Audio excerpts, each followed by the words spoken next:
Hello. I'm finally recording this because I'm really lazy and it's not even 2019 anymore.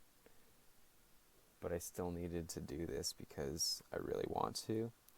And I want to go more in depth because last year I made a list on Instagram and it's pretty bad and I didn't even explain anything. But I like the reception it got. So I decided to do a video. So anyway, this is the top 10 albums of 2019, in my opinion, obviously. And yes, first I'll say honorable mentions because there were a lot of good albums this year. There's some albums that I appreciated them as works of art, but I didn't necessarily enjoy them as much as I felt they were good albums, if that makes any sense. So, first honorable mention, which is probably going to upset people, that's not like number one or two, is Igor by Tyler the Creator, because I enjoyed it, but I just felt like he had a lot more potential with this album. I felt like he could have done a lot more, but it's still it's still in my top 20, so I'm not saying it really has anything wrong with it. I just didn't enjoy it as much as most people did, but I really did appreciate it, and I love Tyler as an artist. I've loved pretty much everything he's done up to this still, including this, and it was a good project. The next honorable mention would be Pang by Caroline Polachek. This was a very strong album from a great female vocalist. Great beats, very interesting beat choices on this project. Very almost ethereal in the production in some of the songs, and I enjoyed it quite a bit, and I just felt like it kind of blended into itself a little bit, and I know that's like my usual complaint about albums, but that's kind of like a big thing for me when albums do that. It just, I don't know. I still enjoyed it a lot though. Ooh, I'm zoomed out now. I was way too close before, but I don't feel like redoing those things. Anyway, the next honorable mention would be Gray Area by Lil Simz. This was you don't hear a lot of I guess, I don't know, conscious rap from a female rapper, which is disappointing, I'd say. I don't think there's enough female rappers in general, but this was a very good project by one, and I definitely appreciate what she's doing on this. Great flows, great beats. There's, I just didn't really have very much to say. I wasn't blown away, but I really did enjoy it quite a bit. So you should definitely check this out if you're into rap or female rappers. And then my final honorable mention would go to Assume Form by James Blake. I quite enjoy James Blake. I think this might be my favorite album by his so far, and at the moment, because there's a lot of great songs on it, like Barefoot in the Park's one of my favorite songs of this year, or maybe even of the decade. I absolutely love that song. Rosali is great on it. James Blake's vocals and his production are outstanding as always. And then Where's the Catch with Andre 3000. Andre delivers an amazing verse, and but the thing is, there's those really good songs, and then there's just filler almost. There's a lot of tracks that just feel like filler and don't make me want to listen to the album as a whole, and I just want to save a few songs on it and listen to those alone. So that's the only thing bringing this down from being only top 10, but that would be the last honorable mention. So, and then getting straight into the list, with number 10, we have a tie, which may be cheating, but this came out of nowhere, and I didn't know what to do. So, number 10 is a tie between Girl with a Basket of Fruit by Xiu Xiu and Music to Listen to ... because it's a very, very, very long album cover that I don't want to memorize or even read, by Bring Me the Horizon. The Music to Listen to came out like about a week ago, and I was very surprised because I wasn't impressed by their album earlier this year whatsoever. And then their full length, That's the Spear album, a few years back. I liked a few songs. I didn't really like it very much. It was nothing compared to like There Is a Hell, which is my favorite album by them and one of my favorite albums of all time. But then they come through with an almost experimental, EDM based, interesting cross between many, many genres on here. Oliver Sykes, he's doing something different with his music, and I can definitely appreciate that a lot. Like, every album has changed their sounds quite a bit.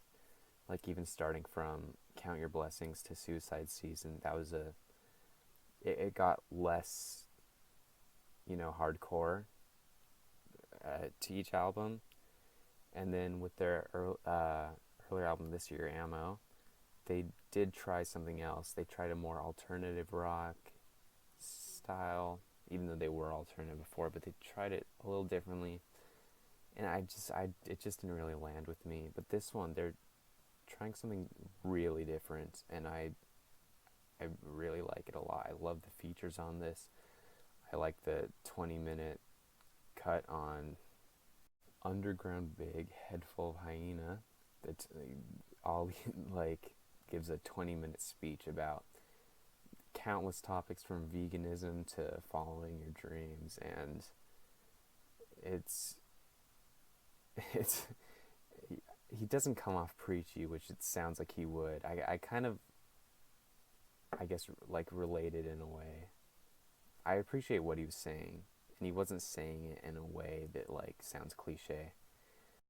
But then songs like the track featuring Halsey, the track featuring Yonaka, I don't really want to say the titles because they're mainly symbols, and I'd feel dumb saying them.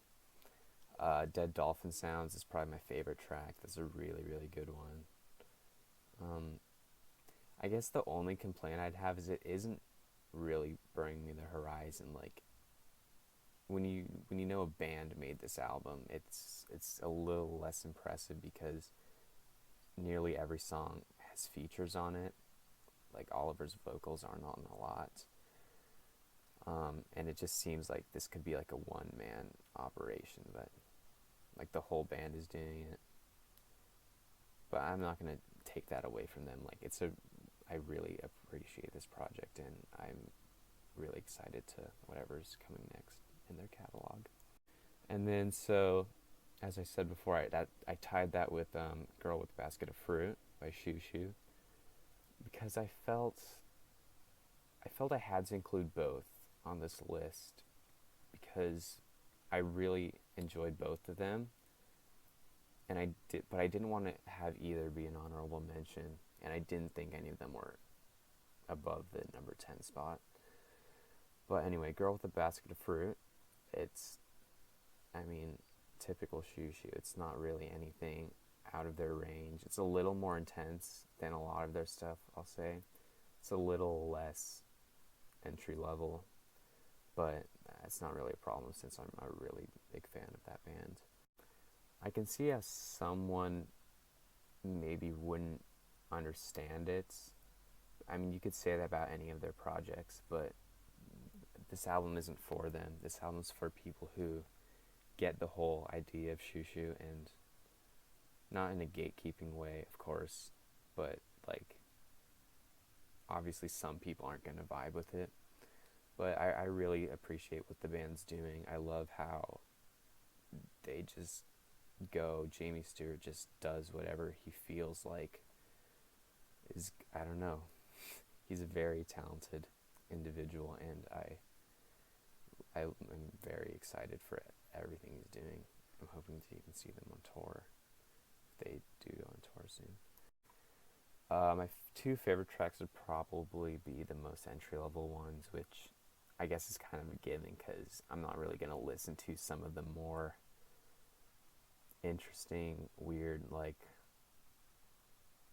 novelty kind of tracks that are going on outside of the album. Of course, I listen to the album all the way through because I think it's a great project, but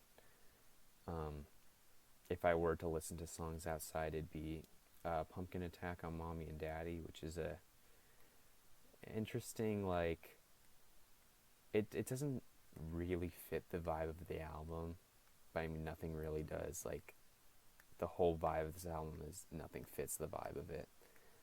But this one's it's quite different from the rest of the songs on here, but that doesn't mean like there's anything wrong with it. I really like that. It's a very interesting track, an interesting use of samples to make it come together and be this weird kind of almost EDM type thing. And then Normal Love is like, it's really interesting. I love the vocals on it. I don't know if it's Jamie Stewart's vocals or not. I think it's a guest vocalist. But it sounds so suffered. It sounds like someone just like was tortured and then they recorded the vocals to this song. And that was definitely what he was going for. But then at the same time, it kind of sounds normal in a way, which is, it's so hard to explain, but it creates this effect that's really cool because on one hand it sounds so good, but on the other hand it sounds so wrong and tortured, and you just feel weird listening to it in the best way possible. Moving on to number 9, we have Turn Off the Lights by German pop singer Kim Petras, and she does something really cool with this poppy Halloween pop themed album.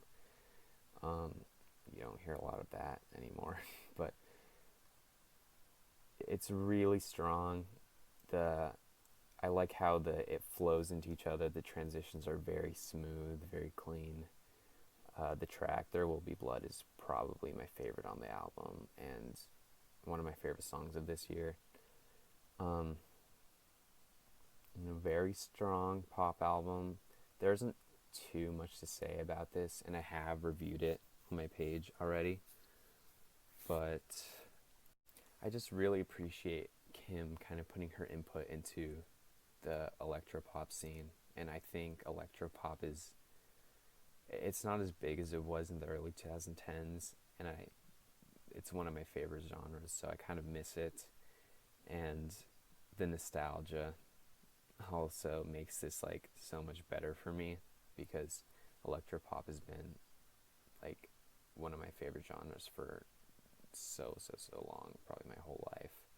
The first part of this album, which is the second half now, was released earlier last year, but I'm still including it in this because I mean it was released this year too, re-released on this album anyway, so I'm still including the second half, and I appreciate all the songs on it. I love nearly all of them. I think the only song I'm not a huge fan of is probably Death by Sex. A rather strange one, I'd say, where Kim talks about how you're going to die by sex. And while that is an interesting thought, I didn't really like this song very much. It's a good song, but compared to the rest of the album, I wasn't a huge fan. The song Demons that's probably the most typical EDM style song on it. And when I first heard it, that's how I got into this album. I heard that song and I had no idea it was Kim Petras at all. Um, but I really hope that she continues doing in this direction, this electropop direction. Next, at number 8, we have Origin of My Depression by Uboa, which is I don't even know how to describe it. It's soul-crushing, harrowing, deep, depressing. It's dark. It's very, very, very dark. Probably the darkest album on this list. And it's very atmospheric too, which I love about this. It's atmospheric. It kind of consumes you. It makes you feel what Uboa was feeling when she made this album. And she conveys, like, mental illness, origin of my depression. She conveys it very, very, very well on this record, and I appreciate that a lot. I love the way she puts it on here. I love the way that it's just so obvious. Like, it's not a subtle album at all. This is definitely one you have to be paying full attention to, though, as it builds up really high for a really long time. Like, the build-up is very, very, very long.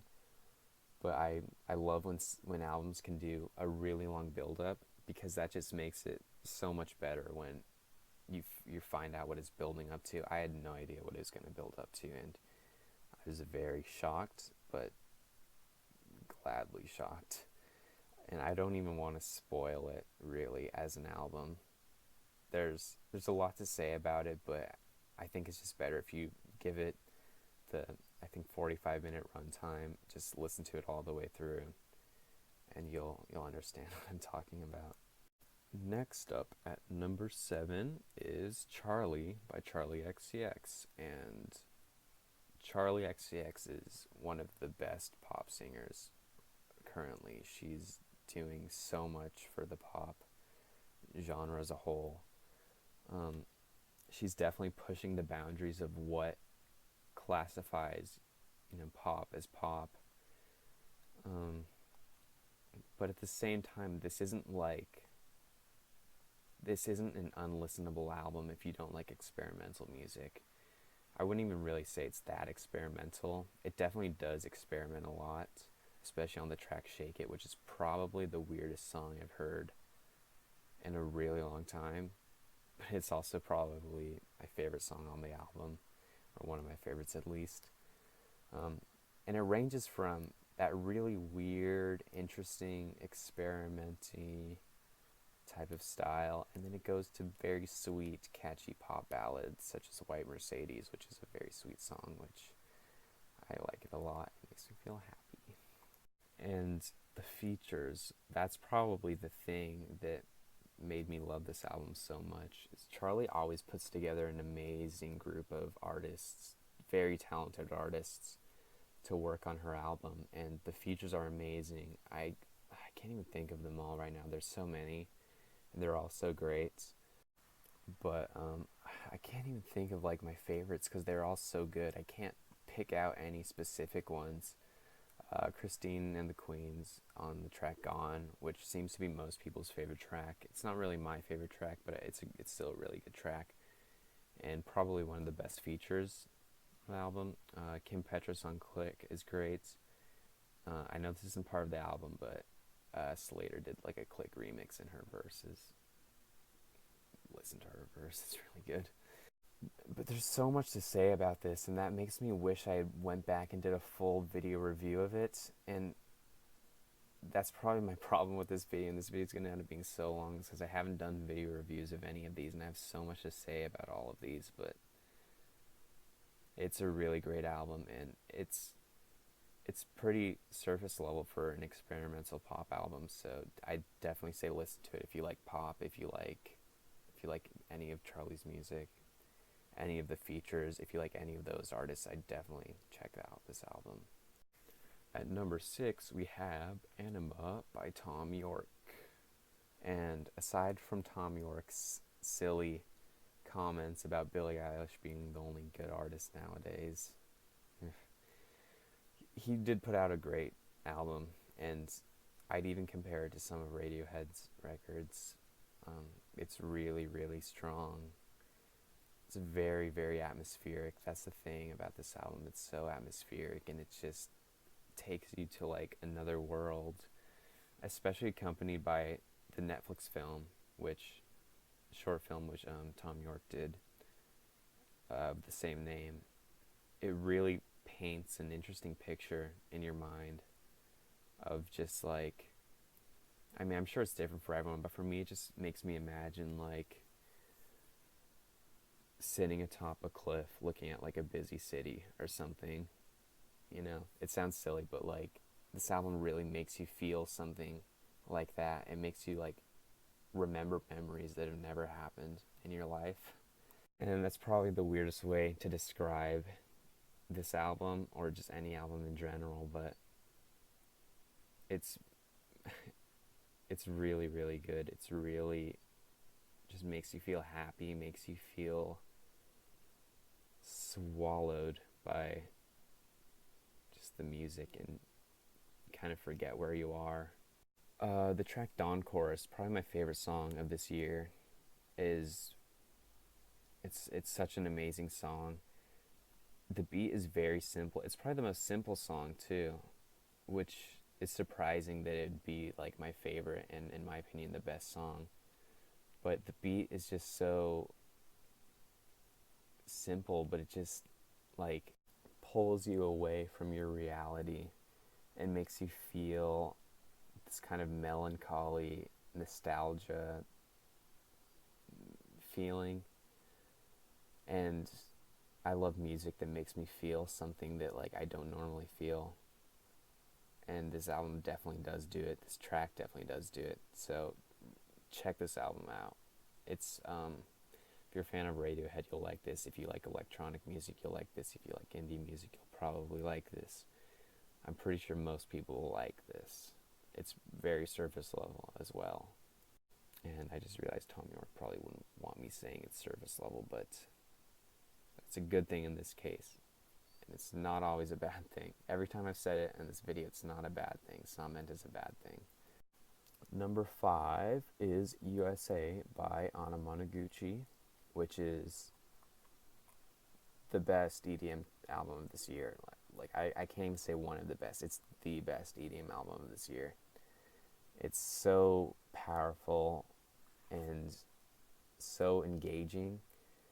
And even though there's like few tracks that I don't really care for, it still manages to be like one of my favorite projects of this year and so high up in this list just because of how amazing it is overall and how amazing some of the tracks on it are. The second track, Lorem Ipsum, right after you hear the intro, kind of has these, starts off with these almost androgynous vocals. They're a little feminine, but I'd still consider them like kind of robotic, androgynous, you know. And then it just, I don't even know how to explain it. It just breaks down into an amazing drop. The beat is just so powerful on this. It's definitely an album you need to listen to with like both headphones in and volume all the way up. I'd say the same with Anima too. And I can't explain this. You have to listen to this track. It's so powerful. It's so good, so good. The song On My Own is really good. I love the use of the female vocals. I love female vocals in EDM. I feel like female vocals are so useful. I think they're better in EDM than male vocals because I feel like they're easier to manipulate and they can be used in more unique ways than male vocals. And I love that about like this album. This album uses a lot of female vocals. The track Air Online is very good and reminds me of something Porter Robinson would do, and maybe he's involved in this group, which would make me sound very silly. But it definitely had a lot of Porter Robinson vibes, and I love Porter Robinson. So, and this album's very chiptune-y. Like, I think chiptune would just kind of classify the album if you had to put it in a genre, like a more specific genre. But I don't really think that defines it either, because when you think of chiptune, you think of like an 8-bit sounding video game soundtrack, and this is like far from that. This is chiptune mixed with hard EDM, house, a little bit of trap even. But anyway, this is a very, very solid EDM record. I love it. I love it. And definitely check it out. Pay attention to all of it though, because it's one of those albums that if you don't pay attention to it, it just sounds very bland and mediocre. But if you're listening and you're paying attention to each track as it goes, it's very, very strong and a very solid record. And number 4 is going to be Zoo by Denzel Curry, who released a great, great album last year, Taboo. And then he comes through with Zoo this year, which I wouldn't really say it's a better album, but I definitely enjoyed it a lot more, and that's why it's so high on this list compared to what Taboo was on my list last year. But I love this album. I love Zoo. I love every track on this. Even the interlude tracks, they don't seem forced. They fit very well with the whole theme of the album. And I love Denzel Curry's style. I love he kind of just makes these rap, poppy infused bangers one after one on this album, and it's like it's such a fun album to listen to. Like, it's really fun. That's the thing about this. It's so fun that I think that's the best part about this album. I don't even want to pick favorite tracks because I love them all so much. But if I had to, I'd say Wish featuring Kid Omar. That's a really great song. I can't help but sing along to it every time. I don't even know the words. I don't know the words to this song, but I always just say what it sounds like. It always sounds so stupid, but another one of my favorites would be Shake 88 featuring Sam Sneak. I don't really know any of the features on this album aside from Rick Ross, of course, and Tay Keith, but they all fit very well. I like them a lot. Carol Mart's very strong. Speedboat's very strong. I'm like, I want to say every single track because I love all of them so much. There isn't like a single song that I don't like. If I had to pick one, if I had to single out one that I didn't like as much as the others, I'd probably just say Automatic featuring Tay Keith. I don't know. There's nothing wrong with it, but just compared to the others, it's definitely not one of my favorites on here. The production is outstanding. It's pretty simplistic, I'd say, but it still manages to be very solid. It fits very well with his vocals, and it's just such a fun album to listen to. Like, I could listen to it so often I won't ever get bored of it. And now we're in the top 3. So number 3 is going to be 1000 gecs by 100 gecs. And I feel like this album is definitely a hit or miss for most people.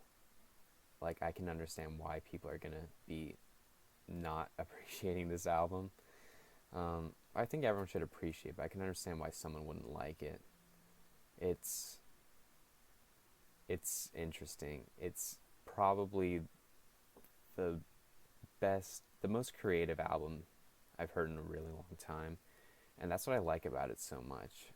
Like, I think I gave like an 8 out of 10 just based on like the tracks. It probably should have even been higher than that, but just based on how creative it was, how much I feel like it can be influenced by, you know, how excited I am for a new record by gecs. that just makes me want to put it so high on this list because it's something I've never heard been done before. It's a mix of like harsh dubstep, even like a little bit of chiptune, going back to USA, chipmunky vocals, a little bit of rap, some poppy vocals, and Lauren Less and Dylan Brady, their vocals are just so great. Their vocals are amazing. There's not really much I can say. The production's amazing. The interludes are probably my favorite interludes on like any album because they aren't typical interludes. Like there's not really any talking, unless you include the dude begging him to get him immediate help on I Need Help Immediately. Laura Less and Dylan Brady, their vocals are really, really, really great on this album. And their vocals are great on all of their projects. Under gecs, according to their Spotify at least, only has one prior album to this, which is, I like it as well. It's definitely not as strong as this one. Their vocals are strong as always. The lyrics are silly at times, serious at other times, meaningful. You know, like they can be talking about a stupid horse and it sounds good. And they do talk about a stupid horse and it does sound good. And this is another album that there's just so much to say about. There's so much going on, and it's another one that you just have to listen to understand what I'm even talking about.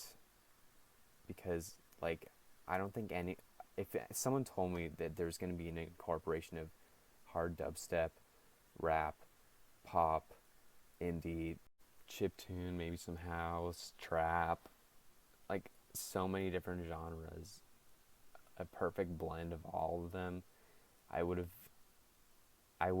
know at all what to expect from it. So I definitely listen to this album if you don't know anything about the band. And yeah, I love this album. Number 2 is There Existed an Addiction to Blood by Clipping. Clipping is a experimental hip-hop group with frontman David Diggs. Great vocalist, great rapper.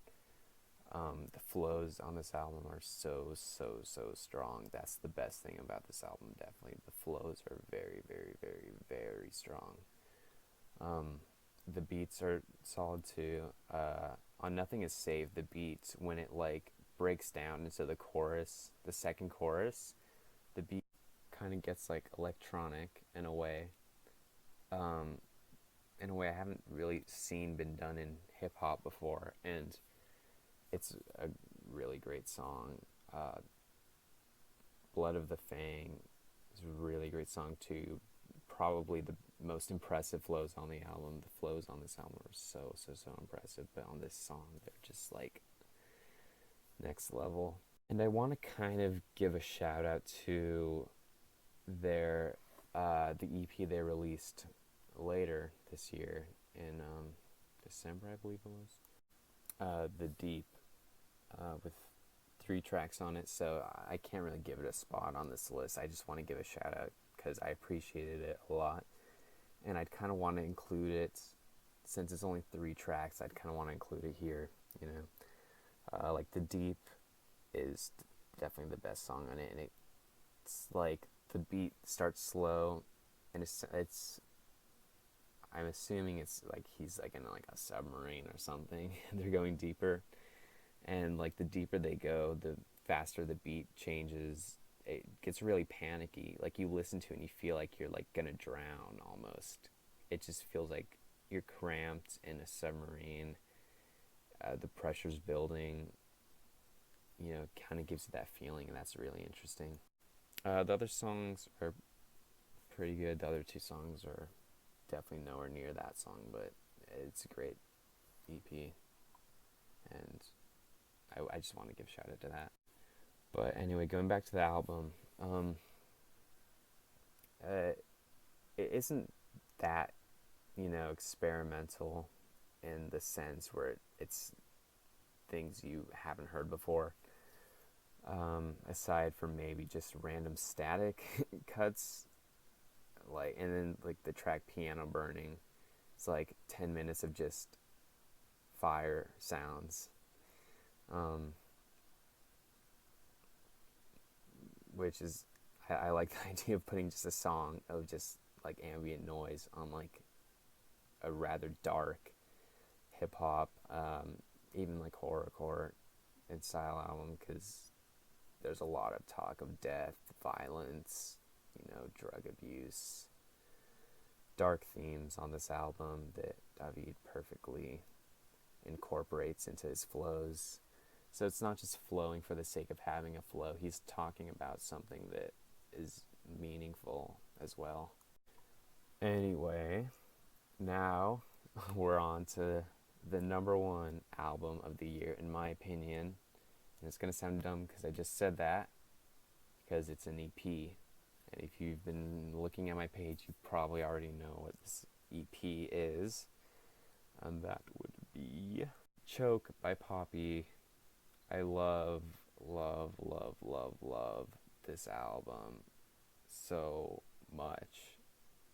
It's absolutely amazing. I don't think I've ever listened to anything that's made me just stop and be like, what is this? Because of how amazing it is.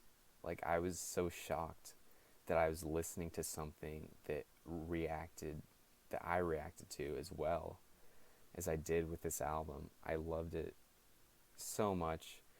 I don't buy albums, but I bought this album, which in hindsight is probably a bad idea considering, the whole controversy with Titanic Sinclair. I don't know what Titanic Sinclair did or didn't do on this album, but if he did a lot of it, then I'm expecting something very different from the next album, as Sumerian Records kind of has a little more control, and I'm assuming Poppy has more control. But I love that she experiments with her style, and that's always been my favorite thing, when artists experiment with their style, try new things. And she's done that since day one. The whole idea of Poppy is just a huge experiment.